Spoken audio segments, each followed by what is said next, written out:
Welcome back everyone, Oz here. If you enjoyed today's video, don't forget to hit that like button and subscribe.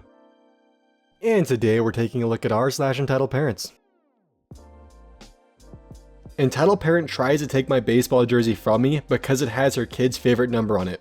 A few years ago, a bunch of the parents in my neighborhood started a little league team for the kids in my neighborhood. I was one of the first kids to sign up, thanks to my parents, and keep in mind that I was 5 at the time, so a lot of the info flew over my head, but from what my parents have told me, and from a bit that I remember, this is what happened. My mom brought me to the warm-up session along with about a dozen other kids, where the coach introduced himself and explained the rules of the game. He showed us the equipment and gave a demonstration of how to hit a ball, which nobody paid attention to because we were a bunch of 5-year-olds. This is when our entitled parent arrives, who we'll call Karen, because I don't have any good entitled parent names, who arrives a half hour late with entitled kid. Entitled kid is allowed to join in, but will have to have everything explained at the first practice, to which Karen scoffs at as entitled kid sits down on the bleachers with the rest of the kids. The coach keeps on explaining everything as entitled kid is talking to their kids and Karen is chatting with the other parents. After 15 minutes the lecture was over and the coach told us that we need to pick up our jerseys for the session. He took out a giant cardboard box filled with jerseys with different numbers on them. Now, us being 5-year-olds, we rushed over to the box to try to grab the jersey we wanted, but we needed to get in line. So, we all formed a single file line as entitled kid tried to cut everyone. The coach saw this and told entitled kid to get in the back, to which he started throwing a fit. This is when Karen came over and confronted him, and this is how it went. "What did you do? Why is my kid crying?" "Sorry Karen, but entitled kid was trying to cut the rest of the kids, so I'm sending him to the back." "Why? He deserves to get his first. He's been looking forward to this all week. Why can't you let him go first?" "Because he's been cutting everyone. Please send entitled kid to the back. I'm sure he'll get the jersey he wants." Karen scoffs and drags entitled kid to the back and gives him a piece of chocolate to calm him down while giving the coach a death stare. I wait in line patiently for my turn, and after 6 kids go, it's my turn. I look in the box for a little bit and then pull out a jersey with the number 19 on it. I really like the number 19 as it's the day of my birthday. I pull it up in the air and look at it, and then I hear the most demented scream I have ever heard. I just walked away to my parents and waited as I look over to see entitled kid crying his eyes out. Apparently, entitled kid wanted the jersey with 19 on it and was throwing a fit over it. This is when Karen loses it. "What's wrong, entitled kid?" "He took my jersey!" Looking over to my parents, "Why would you do that?" Do what?" "Why would you let your son take entitled kid's jersey?"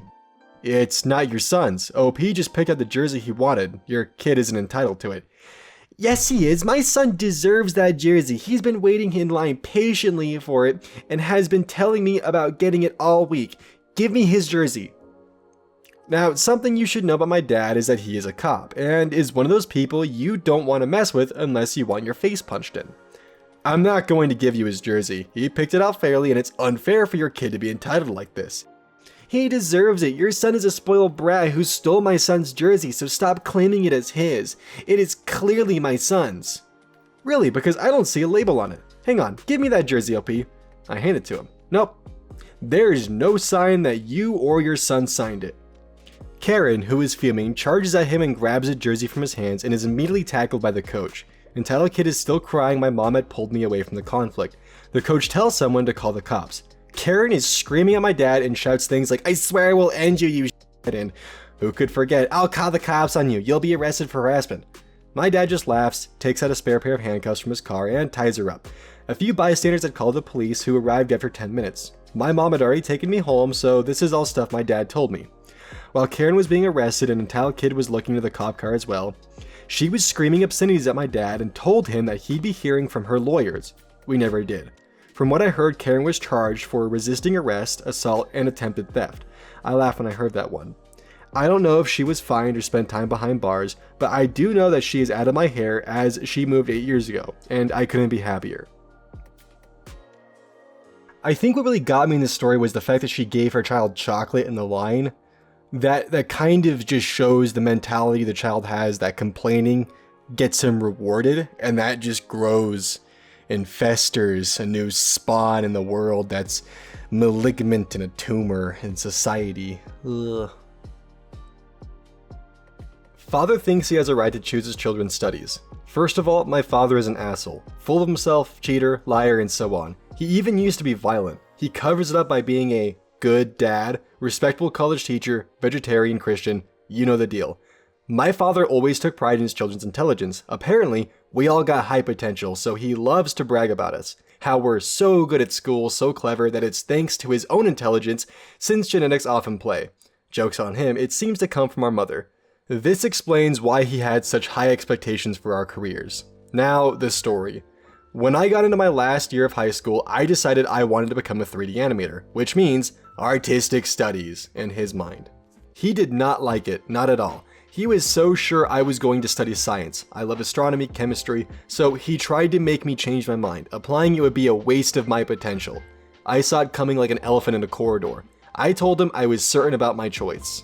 Now, animation cannot be studied in universities. It's in a so-called high schools, college equivalent. It's not a matter of choice, it simply didn't exist elsewhere. My father pretended that this would get me a lower pay, that I should absolutely go to uni. Where? Because there were so many benefits, blah blah blah. All lies, which I told him straight away I knew were bullcrap.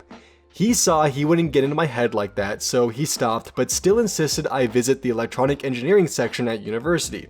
I agreed, thinking this would be the end of it. I went, enjoyed my day, but nothing more. I applied to my animation school and got accepted. He didn't bother with me afterwards, so I thought this would be the end of it. God, it wasn't. For, you see, I have 3 younger siblings, 2 of which are twins, boy and girl, and graduate 2 years later. Let's start with my sister. She loved physics. My father tried to get her to do maths. He tried much harder than with me because he knew she was more likely to change her mind. Physics is close to math and animation. She refused every time. She cried a few times, but my father let her in peace once he accepted that physics was very close to maths. My brother's story is about the same, but harsher. He wanted to study politics. My father, being the lovely, understanding parent he was, thought this was a bad idea. Math is better, of course. He lied to my brother, saying he would get no job, that the salary was crap. He even invented fake statistics to make him change his mind. My brother was in tears. I was seeing red. First my sister, now my brother. This was too much, and I was freaking furious. I'm usually the calm but very cold type of fighter. I mean, I'm some sort of human lolly with the physical strength of a snail, so what else could I be? So my father is not used to seeing me angry. When I am, he usually understands he's in trouble. I yelled at him a few times, and both my mother and I told my siblings to never listen to what he says. My sister is now happily studying physics, and my brother, despite not getting into the school of his dreams, is still happy too. My father still tried to impact his scholarship, but steps back every time I call him out on his bullcrap. My youngest sibling is still 2 years away from graduating. He'll probably do some video game programming or something, so I'm careful about him. He's my father's last chance of having a math kid, so he'll probably try to manipulate him a lot. Entitled mother thinks she's entitled to lost property. To preface the story, I work at a large supermarket. This incident happened at Christmas when we were all ridiculously busy and stressed trying to keep up with the customers. I work on the checkouts, which were absolutely rammed that day. I had just started my shift when entitled mother immediately raced for my checkout just as it had opened. Hi, how are you today? Hi, I'm not buying anything. My daughter picked up this bow off the floor and we were wondering if you could tell me the price and show me where more of them are. Note, at this point there were already at least 3 customers queuing behind her with full shopping trolleys. Sorry, but I believe this is someone's lost property. It belongs to the child of one of our regular customers. I work a lot, so I recognize the bow, and we don't actually sell those ourselves. Her kid is holding the bow and is trying to put it in her own hair. Me, not believing that she wouldn't try to walk out with it, asked for her to hand it over. I can hand it to the customer services for you to ensure that she gets it back the next time she comes in. Her kid starts crying at this point because I'm asking for it back. Don't cry, entitled kid. Mommy will get it for you.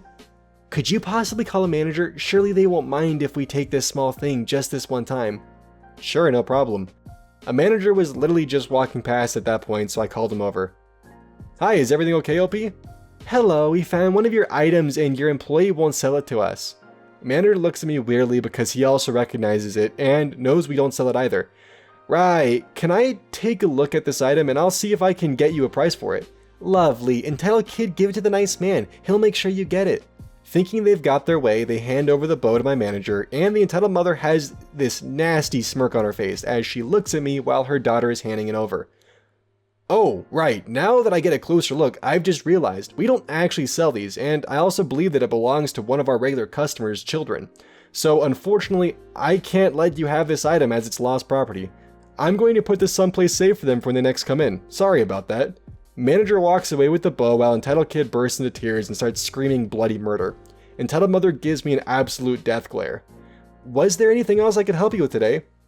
She just makes this sort of noise and starts dragging her kid off while muttering about getting in contact with our head office.